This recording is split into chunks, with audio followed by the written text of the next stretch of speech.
Welcome back to On the Couch. I'm your host, Tarun Verma. And I'm Janu Chavla. And this is part 2 of highly ambitious women married to less ambitious men. We're going to pick up halfway down the article where it says how a less ambitious man can achieve harmony with a highly ambitious woman. So, what are some things a less ambitious man can do? The article goes into how he should praise and encourage her. Yes. I think this is just a given. Yeah, he has to act like he's in tune with, her mission, her goals, her ambitions.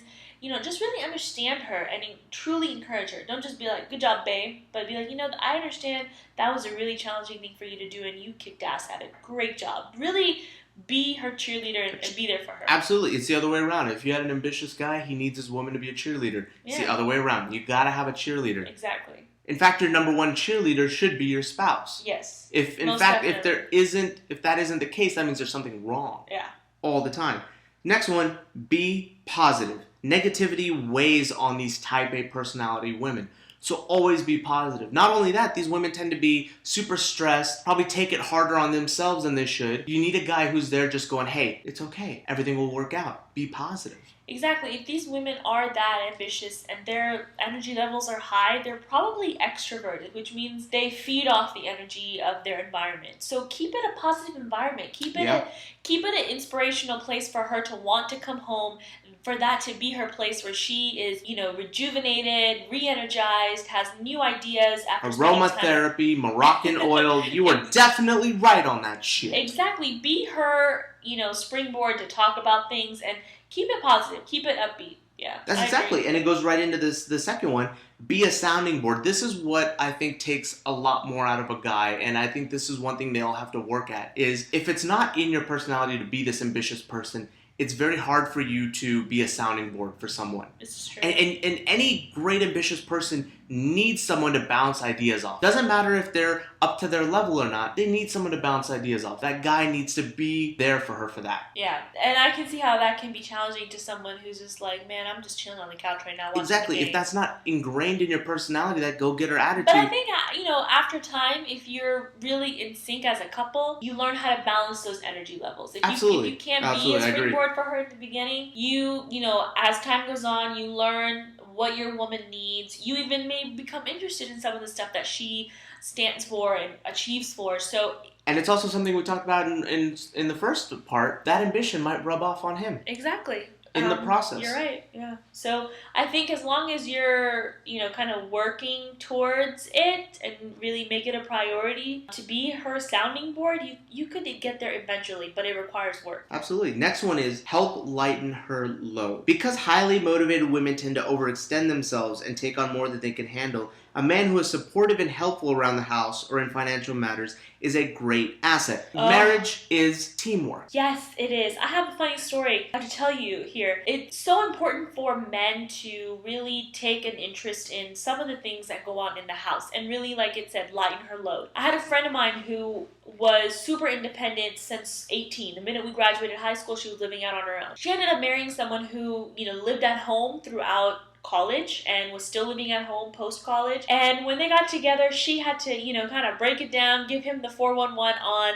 how to do dishes, how to do your own laundry, and even how to pay bills. Like, it was kind of crazy. I was like, you don't know how to pay your bills? But they kind of sat down together and they figured out what's the best system for us to work out so that he could take these 4 or 5 tasks off of her plate and really balance that out. And I pity the fool who can't pay his bills. Seriously. I pity the fool. But they have to kind of work at it and come up with a system so that he could just help her out in this area. And I think it's really important that men who are going to be playing the supportive role in their relationship recognize areas where they can do this and just be like, so the girl has, one less thing to worry about. No, I think it's you're absolutely right. You cannot expect a girl to run a Fortune 500 company or run her own business and worry about every nook and cranny of the business and then come home and have to worry about, is the light bill paid? Yeah. Is the water running? Like, a guy should. It is expected, and if it's not, you need to slap your old man upside the head, that he should be able to at least pay the bills. He needs to pick up this slack. Mm-hmm. I think that has to happen. If it doesn't, you are headed down a very steep slope. Now, next one is, same kind of thing, just be a man, step up, emotionally, financially, mentally, whatever, just step up. You can't have a guy who's just innately lazy. If he's innately lazy, It's not gonna work. He has to understand that if my woman's his go-getter, I need to be her secondary, her catching board for anything and everything. Yeah, and not have to expect. Here's the thing: guys are like little dogs. You got to give them little dog treats every time they do something good. You can't expect, in this case, to be doing something amazing, doing something great for her, and expect to get acknowledged for it, for every little thing. Because I know guys are like that. It's like, oh, hey, babe, look, I did this one thing for you. I came out with your parents this night. And yet you know, the guys will always forget the 50 million things the girls did for you. Yeah. And you're sitting there counting that one thing. That happens way too often. And I took this point to kind of be like, you know, just because you're the supportive player in this relationship and not the dominant force, don't forget that, you know, you are the man in the relationship. Don't forget that you do have certain duties, certain, you know, things that you still own as being the man in the relationship. And you can certainly still hold that space of, I'm the man, I'll take care of you too. I think it also comes down to the sexual field as well. I mean, just because she's a type A personality doesn't mean that he's got to be secondary in bed too. Yeah. I think a guy can really step up here and just say, hey, you know what? In the rest of life, you're the woman. You're everything. You're the boss lady. But here, baby girl, I'm going to break you down. You ain't got to worry about shit because I got you. Exactly. You hit the nail on the head there. So I think guys need to know, and this is where it kind of comes back to what we were talking about, the egos thing too. A woman can't mess with a guy's ego, especially when it comes to things like sex and things like that. Because there are rules, and you have to adhere to those rules. A man is a man in bed, unless he's one of those guys who likes to freaky chains and gets tied up and stuff. So that's a whole different thing, though. We're talking about normal people. Now, next part, what both partners can do to achieve harmony and happiness. What can both of you do to increase your marital happiness? Take time to do things together. Take time to learn about each other. That's just a given to me. Yeah. That just makes sense. That should be in any relationship. Do we even really need to explain that one? No. Not really, right? Next. Accept each other for your strengths and your different energy levels. I think this is the biggest part of how these two personalities can work. Understanding strengths and weaknesses of each person here. Absolutely. If you can't do that, you can't recognize those things, you're going to get the big D. And I ain't talking double Ds. I was talking about divorce, by the way. Yeah. Okay, good.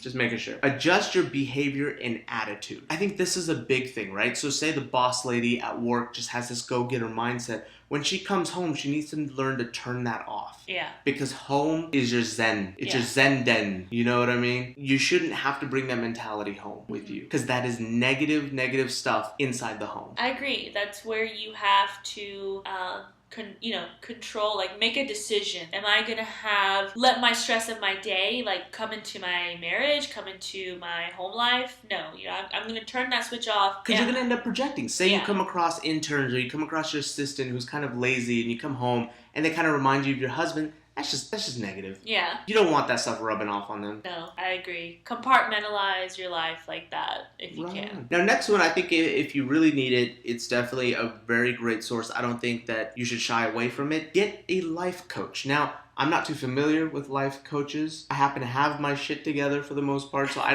just don't know how useful life coaches are. Do you have any experience with that? I do, actually. I think that people shouldn't be afraid to reach out for help. And actually, a life coach, it's like having a personal trainer. Some people need help when it comes to working out, really learning what exercises will get them the results that they want. And I think a life coach does that exact thing. And if you feel like you could just use some extra resources on how to handle life and how to be ready for whatever life throws at you, especially in your marriage, then I say why not? There shouldn't be a stigma with that at all. It's just the same as literally going to get a massage, getting from someone that's a massage therapist, going to a personal trainer and learning how to work out correctly. A life coach just gives you the tools you need to handle what life throws at you, so why not? Absolutely. And then the next big thing was just take action. So recognize that you are headed down a bad path and just go and get help. Yeah. Realize what resources are available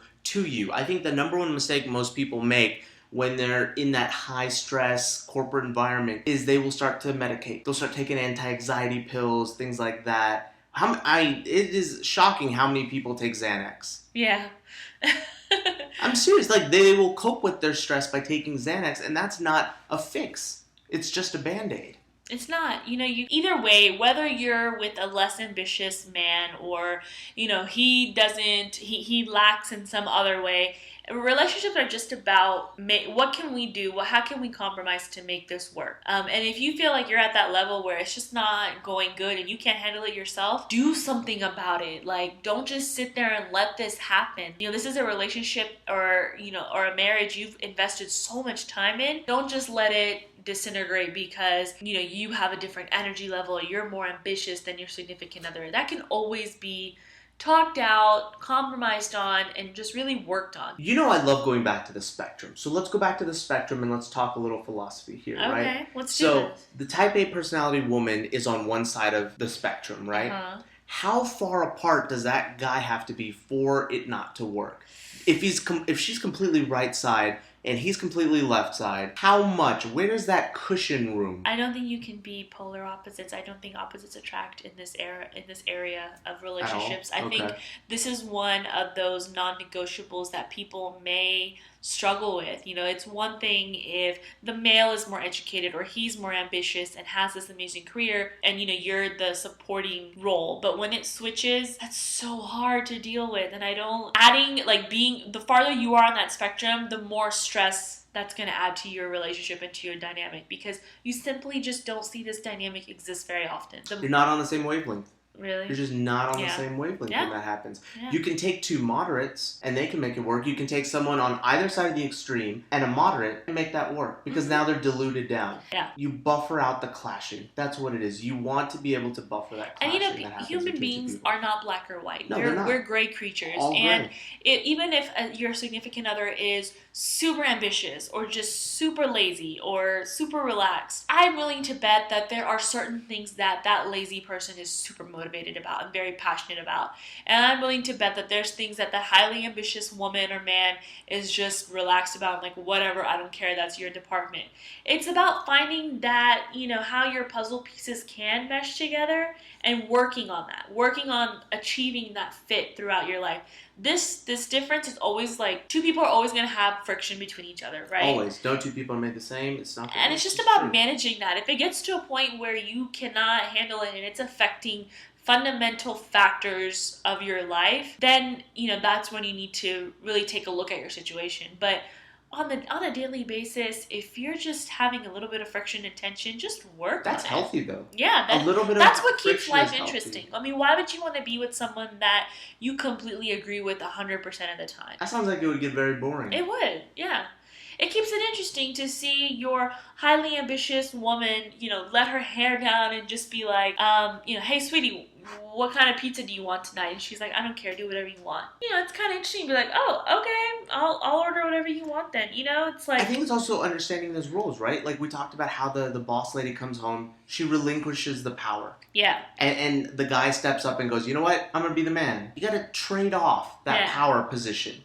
I think that's the most successful and healthy relationship are those that can sort of tap out, be like, hey, babe, you're in charge now. You do what you got to do. I think maybe humans are kind of, drawn to that, like, duality within people, Yeah. Like, I would agree with that. Like Ludacris says, lady in the street. But a freak in the bed. Yeah, absolutely. I don't think it's just men that are into that duality. I think women like someone who lets them take control, but then is willing to give them the power back. Well, exactly. Tag team. Yeah. It's always been a team thing. Yeah. And you have to understand it's not a static progression. It's a fluid progression throughout your marriage or your relationship. The power will give and go. If you're willing to give the power, be willing to take the power. Exactly. Power to the people! And that's all it really is, right? In a relationship, it's kind of a dance of, a power struggle, in a nice way.